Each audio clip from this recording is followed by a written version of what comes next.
Hello সবাইকে, কেমন আছেন?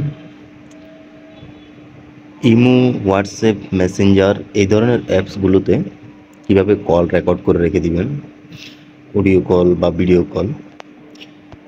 তো এই কাজটা আমরা দুইভাবে করে দেখাবো। প্রথমত আপনার ফোনে স্ক্রিন রেকর্ডার আছে, যদি না থাকে তাহলে দ্বিতীয়টা আপনি ফলো করতে পারবেন। আপনার ফোনে, আমার ফোনে এই যে এই জায়গায় স্ক্রিন রেকর্ডার আছে, এটা আপনি সেটিংকে গেলে, যদি সেটিংয়ে এসে স্ক্রিন রেকর্ডার লিখে সার্চ করলে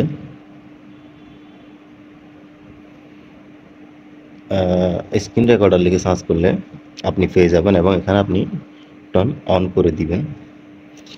দেওয়ার পর আপনার ফোনের এই যে ডিসপ্লের এখানে আসলে আপনি এখানে এডিটে ক্লিক করার পরে, এডিট বাটনে ক্লিক করার পরে আপনি এগুলোকে এখান থেকে আপনি এখানে যুক্ত করতে পারবেন, ঠিক আছে, স্ক্রিনে। আর তো আমি এখন যেভাবে আছে এভাবে আপনাদেরকে একটা হোয়াটসঅ্যাপের কল রেকর্ড করে দেখাই। এখন কিন্তু আমার ফোনে যে কলটা রেকর্ড হবে এটা কিন্তু কেউ বুঝতে পারবে না। যে কলটা দিবে তার কলটা কিন্তু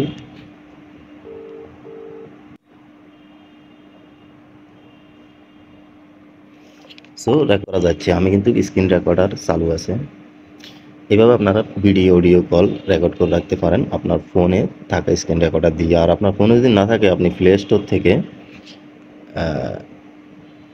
স্ক্রিন রেকর্ডার ফ্রি লিখে সার্চ করলে এটা এটা খুবই একটা ভালো। মাঝে মধ্যে অ্যাড দেখায়, কিন্তু এটা ফ্রিতে আপনি ব্যবহার করতে পারবেন। স্ক্রিন রেকর্ডার এক্স রেকর্ডার, এটা আপনি ইনস্টল করে ফোনে যে কোনো কল রেকর্ড করে দিতে পারেন, অডিও কল হোক ভিডিও কল হোক, ঠিক আছে।